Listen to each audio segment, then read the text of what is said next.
Fala pessoal, Shalom no coração, bem-vindos ao nosso devocional. Abra sua Bíblia comigo em Gênesis capítulo 26. Antes de nós entrarmos no texto bíblico, te convido a deixar um like nesse vídeo. O seu like é muito importante para que essa transmissão alcance mais pessoas e abençoe mais pessoas aqui no YouTube. Te convido também a se inscrever no canal, ativar o sininho das notificações e estar conosco de segunda a sexta, 7h30 da manhã, sempre começando o dia, mergulhando na palavra de Deus. Gênesis 26, gente, antes de lermos os versículos 1 a 5, eu quero fazer dois agradecimentos em especial. O primeiro deles é para todos os nossos irmãos da Igreja Batista Jerusalém, ali em Candeias, onde eu tive a grande alegria e o privilégio de estar nesse final de semana. Foi uma bênção estar ali na conferência de jovens. O que Deus fez foi muito lindo. Então, a Igreja Batista Jerusalém, que também tem sede Madre de Deus, na qual já fui também, mas nesse final de semana tive a alegria de estar em Candeias. Um beijo especial para todos os meus irmãos da IBJ. Segundo agradecimento, os irmãos da Igreja Batista Betel, aqui em Salvador, onde também tive a alegria, a honra de estar servindo os irmãos nesse final de semana com a ministração da palavra. E glória a Deus por tantos irmãos que tive o privilégio de conhecer e comungar nesses dias. Um beijo grande também para a Igreja Batista Betel. Fica a minha saudação especial e vamos que vamos para Gênesis capítulo 26, versículo 1 a 5. Inclusive, olha só, tô com a camisa aqui, é porque vocês não vão conseguir ver, ó. Camisa aqui, ó, Imersos, Ezequiel 47, é a camisa que eu ganhei de presente lá na Igreja Batista Jerusalém, em Candeias, nesse final de semana. Camisa linda, presentão aqui, e eu sou grato a Deus por isso. Gênesis capítulo 26, versículos 1 a 5. Olha o que diz, gente. E havia fome na terra, além da primeira fome que foi nos dias de Abraão. Por isso, foi Isaque a Abimeleque, rei dos filisteus, em Gerar. E apareceu-lhe o Senhor e disse: Não desças ao Egito, habita na terra que eu te disser. Peregrina nessa terra, e serei contigo e te abençoarei, porque a ti e à tua descendência darei todas estas terras, e confirmarei o juramento que tenho jurado a Abraão teu pai, e multiplicarei a tua descendência como as estrelas do céu, e darei à tua descendência todas estas terras, e por meio dela serão benditas todas as nações da terra, porquanto Abraão obedeceu a minha voz e guardou o meu mandamento, os meus preceitos, os meus estatutos e as minhas leis. Gente, uma curiosidade interessante aqui do texto é que Gênesis 26 parece voltar um pouco no tempo. Se você for ler ali Gênesis 25, está nele relatada a história de Jacó e Esaú, onde Esaú vende o seu direito de primogenitura para Jacó por um prato de comida. Inclusive foi o tema do nosso último devocional. Então, falando de Jacó e Esaú, mas quando a Bíblia vai para Gênesis 26, ela volta para Isaque. Parece que ela retrocede no tempo. E, na verdade, essa é uma técnica de escrita rabínica, de escrita judaica, hebraica naquele momento, onde muitas vezes a Bíblia vai e volta em diversas histórias, sem ficar presa à sequência cronológica das histórias, mas sim muitas vezes em histórias diferentes, repetindo o mesmo padrão de lições. É a mesma coisa de você contar diversas histórias para uma criança, reiterando em cada uma delas a mesma moral da história, a mesma lição que você quer que aquela criança aprenda. Então a Bíblia tem muito disso. Ela vai e volta em algumas histórias, sendo que nessas histórias diferentes você vai recapitulando e internalizando os mesmos princípios e as mesmas lições. Olha, observe. Gênesis 26, versículo 1. E havia fome na terra, além da primeira fome, que foi nos dias de Abraão. Isaque vai passar aqui, gente, por muita coisa que o seu pai Abraão passou. E eu quero falar com vocês hoje sobre a aliança de Deus. Você quer ter uma aliança com Deus? Eu quero destacar 3 aspectos da aliança de Deus aqui. E com certeza isso vai mexer profundo no teu coração. Primeiro aspecto é o aspecto da orientação de Deus. A aliança com Deus envolve a orientação de Deus. Abraão, quando ele passou por um momento onde a terra teve muita fome, ele desceu para o Egito. O Egito era muito fértil. O Egito, nós estamos falando aqui nessa época, de um dos principais, se não o principal reino do mundo naquela época. Então Abraão, no meio da região onde estava, a terra foi assolada por fome, ele desce para o Egito. Nesse momento, a fome chega na terra novamente e Isaac pensa em ir para o Egito. Mas o Senhor fala com ele, versículo 2, apareceu-lhe o Senhor e disse, não desças ao Egito, habite na terra que eu te disser. Olha que interessante, gente. O raciocínio lógico, a decisão lógica, a inteligência humana diz para Isaac ir para o Egito, porque é no Egito que tem comida. Mas Deus fala assim, não desça para o Egito não, fique na terra que eu te disser. E quantas vezes a direção de Deus, a orientação de Deus, ela está acima da nossa compreensão, acima do nosso entendimento. É por isso que tantas vezes Deus fala com você. E o pedido de Deus, a direção de Deus, a orientação de Deus parece não fazer sentido. Eu sinto que Deus está falando com alguém aqui. Muitas vezes Deus fala com você e a orientação de Deus parece não fazer sentido. Por quê? Porque Deus está acima da nossa lógica. Deus está acima da limitação do nosso entendimento. Tem coisas que Deus sabe que você não sabe. Tem coisas que Deus vê que você não vê. Tem coisas que Deus está fazendo e você ainda não percebeu. Então é muito melhor confiar na orientação do Senhor do que na própria inteligência. Então a primeira coisa que a aliança com Deus nos traz é a orientação de Deus. O Senhor ele vai nos pedir coisas que inicialmente não vai fazer sentido para a gente, mas é melhor obedecer a Deus, porque a obediência à orientação de Deus me traz o segundo ponto da aliança com Deus, que é a proteção de Deus. Quando você segue a orientação de Deus, você é protegido pelo Senhor. Olha que interessante, gente. Quando Abraão chega no Egito, a Bíblia fala que ele combina com Sara de falar para todo mundo que eles eram irmãos. Isso quase dá um BO federal lá no Egito. Deus tem que visitar o faraó em sonho e falar assim, não toque nessa mulher. Se você tocar nessa mulher, eu vou acabar com tudo. E aí o faraó, inclusive, reclama com Abraão. Olha, por que você não avisou que Sara era sua esposa? E Abraão fala, olha, eu fiquei com medo, porque vocês poderiam me matar para que ela, viúva, ficasse livre para um novo casamento. Só que, na verdade, gente, Abraão não mentiu. Ele omitiu. Sara era irmã de Abraão por parte de pai. Entende? Então ele só falou, olha, ela é minha irmã. Ele não mentiu, mas ele omitiu o fato de que Sara também era sua esposa. Isaac vai passar pela mesma situação. Ele vai para a terra de Gerar, onde haviam os filisteus ali. E o rei dos filisteus se chama Abimeleque. Você vai ver que tanto na história de Abraão quanto na história de Isaac tem o nome Abimeleque. Os teólogos, alguns deles, vão dizer que Abimeleque era um título e não necessariamente um nome de uma pessoa. Assim como o Augustus Cesare era o título do imperador romano, assim como Faraó era o título do imperador do Egito, Abimeleque provavelmente era o título ao qual era dado ao rei dos filisteus. Então Isaac está ali, e ele agora sim, Isaac mente, porque Rebeca não era irmã de Isaac. E Isaac fala que Rebeca é sua irmã, com medo também de morrer, e quase que dá um outro grande problema com Abimeleque. Dessa vez, olha que engraçado, a Bíblia fala que Abimeleque, ele olhando pela janela, ele viu Isaac brincando com Rebeca. Eu não sei que tipo de brincadeira era, mas era algum tipo de brincadeira que Abimeleque percebeu. Bom, eles não são irmãos, eles são um casal. Até engraçado esse versículo 8, eu quero ler com você, olha o que diz.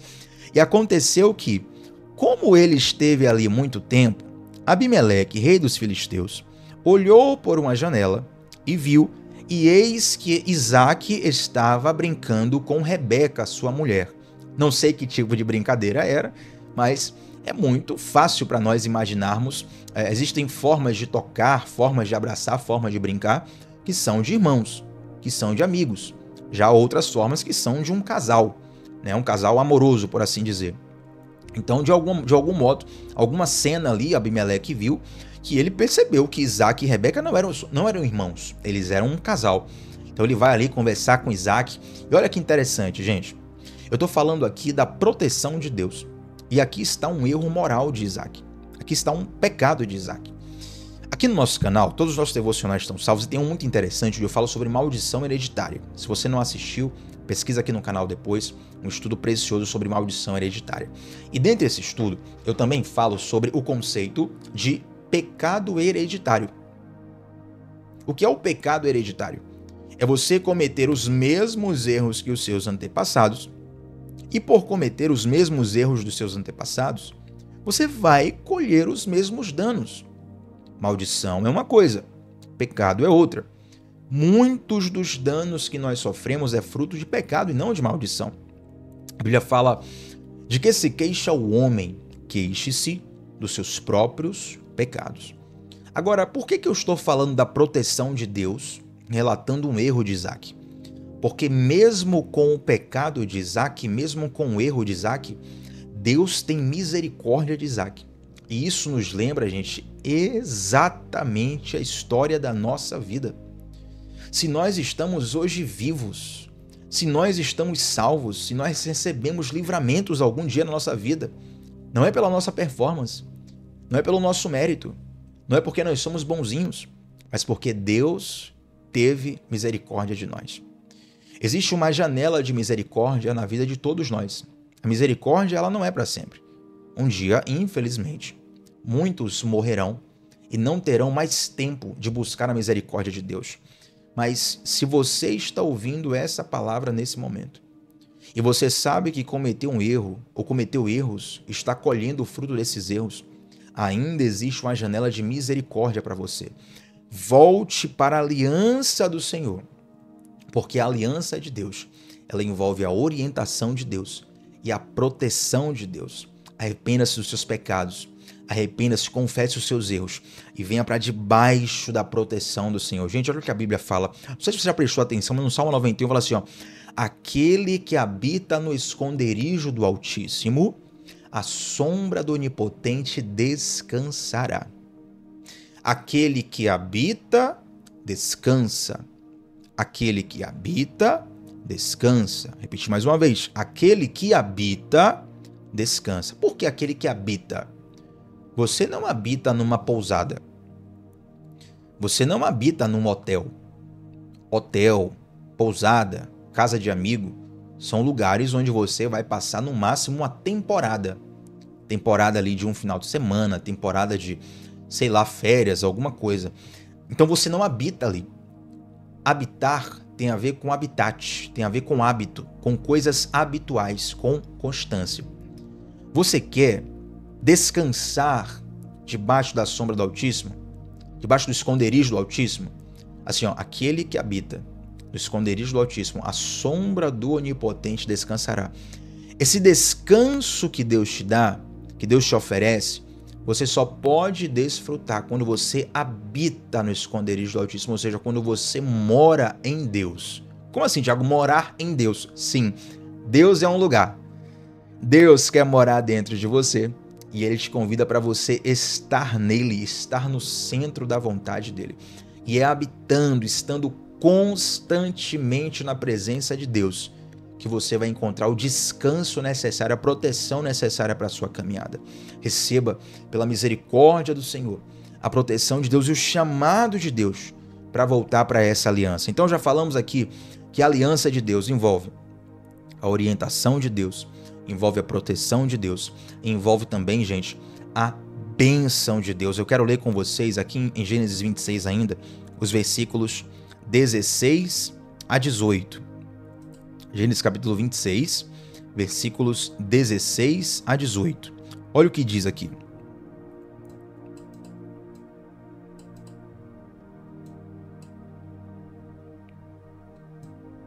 Perdão, falei 16 a 18, né?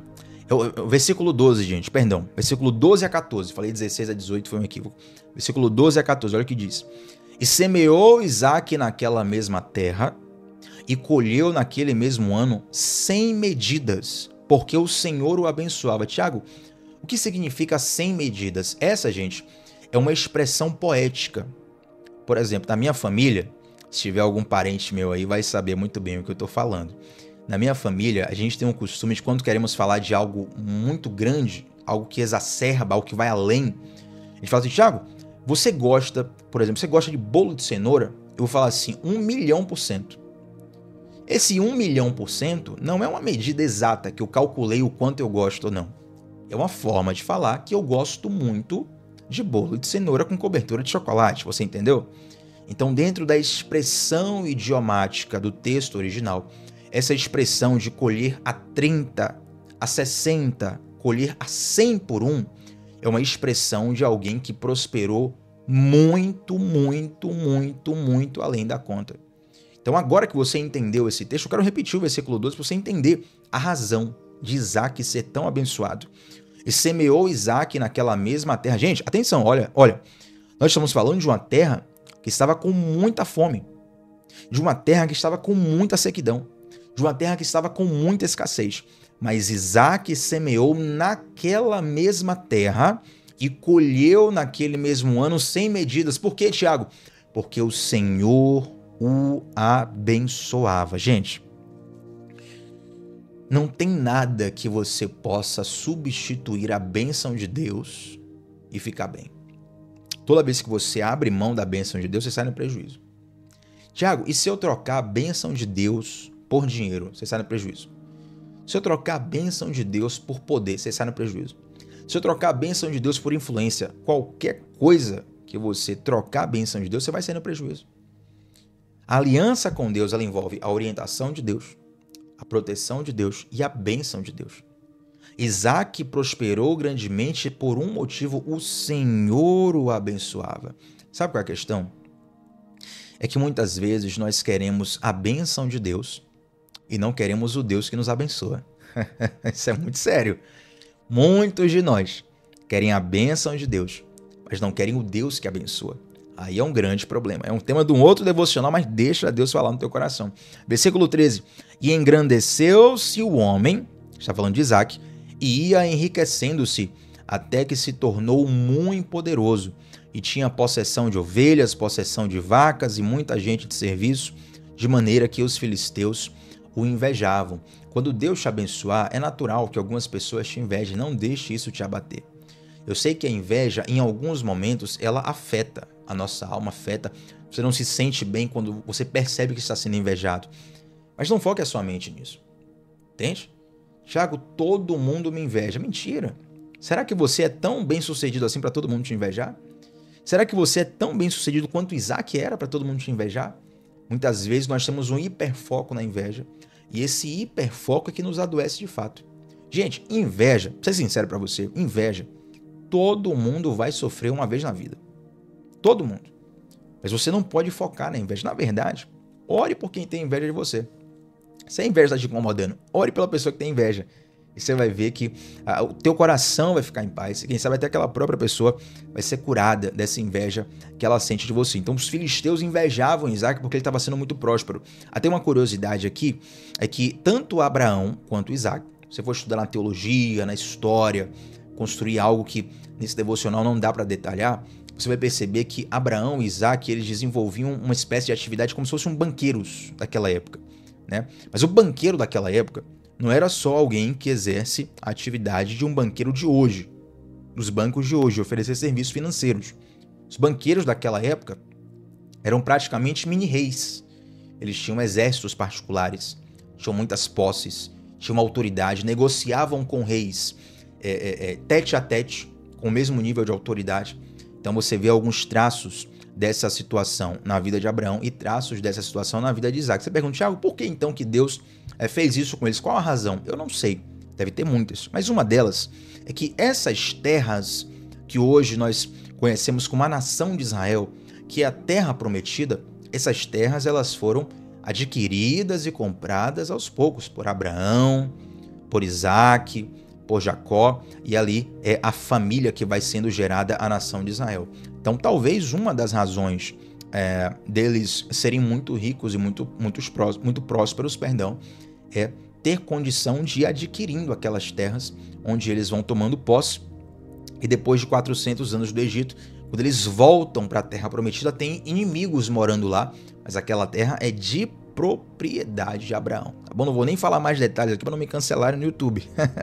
Mas assim nós cremos e assim nós encontramos guarita na teologia e na história. E agora eu quero fechar com você falando o seguinte, olha só, a bênção de Deus, ela te faz prosperar, a bênção de Deus, ela vai gerar inveja em pessoas para você, tá? Mas a bênção de Deus, ela vai fazer você ser próspero independente de onde você estiver.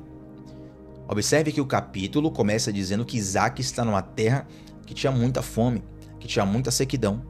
Mas nessa mesma terra que tinha fome e sequidão, Isaac era próspero. O poço que Isaac casava é complicado. O poço que Isaac cavava, meu Deus, o poço que Isaac cavava, ele dava água, ele prosperava, ele desenvolvia, inclusive os poços naquela região se tornavam inclusive postos militares, ponto de encontro, ponto de reuniões para fechar grandes acordos e gerava muita riqueza a quem era dono do poço. Isaac cavava um poço, os inimigos iam lá e enterravam o poço, entulhavam o poço. Aí Isaac cavava o poço de novo, os inimigos entulhavam os poços, mas não tinha jeito. Onde Isaac ia, um novo poço era aberto e Deus o abençoava. Sabe o que eu quero dizer para você? É que aquilo que as pessoas tentarem roubar de você, tentarem gerar um prejuízo na sua vida, eu quero frear a bênção de Deus na vida dele, não se preocupe, descanse. Porque quando você tem o abençoador com você, meu amigo, onde você vai, Deus te prospera. Onde você vai, Deus te sustenta. Onde você vai, Deus te abençoa. Mas quando você está debaixo de uma aliança com Deus, eu preciso te convidar a você estar debaixo dessa aliança. Uma aliança que envolve a orientação de Deus, que envolve a proteção de Deus e que envolve a bênção de Deus. Então, oro para que nessa semana e durante toda a sua vida, você receba essas três coisas. Eu declaro a orientação de Deus, a direção de Deus sobre sua vida. Eu declaro a proteção de Deus sobre sua vida. Eu declaro a bênção, o favor de Deus sobre a sua vida. Amém? Vamos orar juntos? Senhor Deus e Pai, muito obrigado. Tu és fiel, Tu és maravilhoso, Tu és santo. Eu quero te pedir, Pai, tem misericórdia de nós. Nós precisamos muito de Ti, Senhor. Nós oramos para que a Tua aliança, para que nós sejamos constantemente debaixo de uma aliança contigo. Não queremos viver divididos entre dois pensamentos. Um dia quero, outro dia não quero. Um dia estou, no outro dia já não estou mais. Tem misericórdia, Pai. Nos ajuda de fato a fazermos e honrarmos uma aliança contigo. Eu te peço, Deus, a Tua orientação, a Tua proteção e a Tua bênção sobre a minha vida e a vida de todos os que estão orando comigo nesse momento. Em nome de Jesus. Amém. Gente, deixa um like nesse vídeo, o seu like é muito importante e comenta aqui embaixo qual foi a parte que mais falou contigo nesse devocional. Teu feedback é muito importante, eu sempre faço questão de responder a todos os comentários. Tamo junto sempre de segunda a sexta, 7h30 da manhã, sempre começando o dia mergulhando na palavra de Deus. Você me encontra também lá no Instagram, @tbatista8. Shalom no coração, até a próxima, gente. Tchau, tchau.